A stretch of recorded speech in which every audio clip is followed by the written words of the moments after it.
John Gattel. Chris, once the auditor removes body Thetans to rid you of N theta or give you superpowers, what is to stop other Thetans from entering your mind? Or is that the point? Hey, you're now clear. To stay clear, you must spend $1,000 a month on additional auditing. All right, well, OT levels 3, 4, 5, 6, and 7 all deal with body Thetans. And so there's a lot of money being made by the Church of Scientology over exercising, getting rid of these body Thetans that are supposed to be clustered all over your body and are supposed to basically be making up your perception of your body. And it takes years and years and years to clear all these things out. So what's to prevent more from coming back? Well, the idea or the theory behind body Thetans, as I understand it, based on what I read, and if anybody out there who has read more about this than me or knows more about this than me wants to pitch in on this in the comments, I'm happy to hear any feedback on this. But from what I understand, the whole existence of these body Thetans relies on or is created by a traumatizing incident of such force and power that it really could not be easily conceived of here on Earth. I mean, this whole notion of the Xenu narrative has within it, I mean, if you think about it, if it was true, and it can't be true, but if all the events that Hubbard lays out actually were to happen, you would have a genocide, a galactic genocide of billions upon billions of people being killed.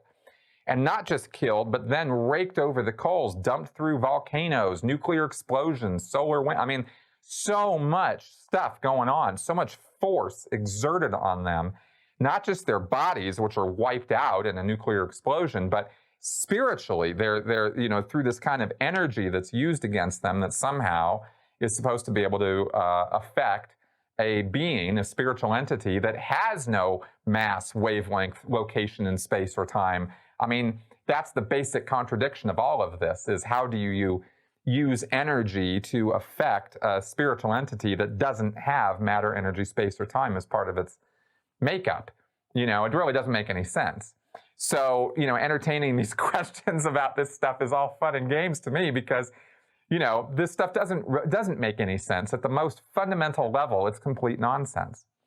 But going along with what Hubbard said, the thing that creates the body Thetans, the thing that makes a regular run-of-the-mill Joe Thetan, you're a Thetan, I'm a Thetan, the thing that would take to knock us out and turn us into these body Thetans would be a level of force exerted on us in such a traumatizing way that, we wouldn't live through it here. It would definitely destroy you, your body, and it would traumatize you spiritually to such an extent that you'd just basically be half asleep most of the time. So the thing and that's what makes them, okay? And then they cluster together because everybody, let's say you had, in this Xenu thing or some other similar incident, where you're flying through space and you end up, flying through a sun or something, and there's, 20 of you in the spaceship, and you go flying through the sun.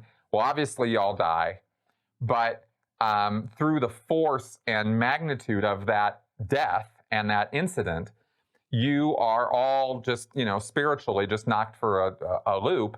And you're all kind of clustered together now as these little, disembodied spirits or Thetans, and you're out of it, and you're out of it for a real good long time. And by the way, I just kind of came up with flying through the sun.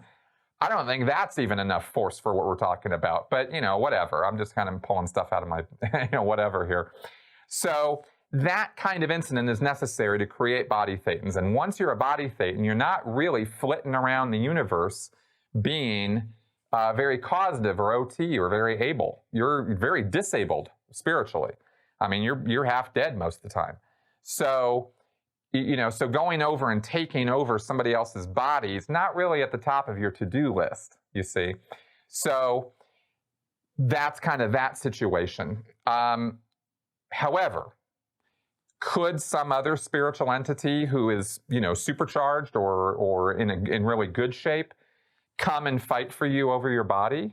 Sure, probably could, but who would want to? I mean, you can just go get another body yourself, and the whole point of the death and life and death and birth and death and birth and death and birth cycle is that you're so, inundated to, you're so used to it. It's such a habit that you just go get another body out of the hospital, get a baby body, and you grow it and you live that life. And Hubbard talks about how you say a little prayer even when you get the body. I'm going to take care of this body. I'm going to be a good Thetan for this body. This is going to be great. We're going to have a great life together. I don't remember the words of it, but it was something along those lines. Of this is going to be a great life, and I'm going to make it a wonderful one, sort of thing. So you're kind of committed to this whole idea of having your own body. So you could theoretically go attack somebody else's body who's already occupied, but they're familiar with that body. They've laid themselves over that body. They control that body. They got all their little mechanisms in place to control the body. So you're going to have to go in there and you're going to have to overcome all of that and kick them out of there. And I don't know how Thetans fight specifically, or at least there's no way for me to easily describe it. I know some things, but it's neither here nor there. You'd have to be in really good shape to kick somebody else out of their body and take over and keep them away, because then they'd come right back at you, of course, right? So if you're in that good a shape, of course, you could just go get your own body and kind of run it that way. So that's the first thing that sort of occurs to me on that, is like, why would somebody go through all that trouble anyway? So it's not something you really have to be super freaked out about or super scared of as a Scientologist.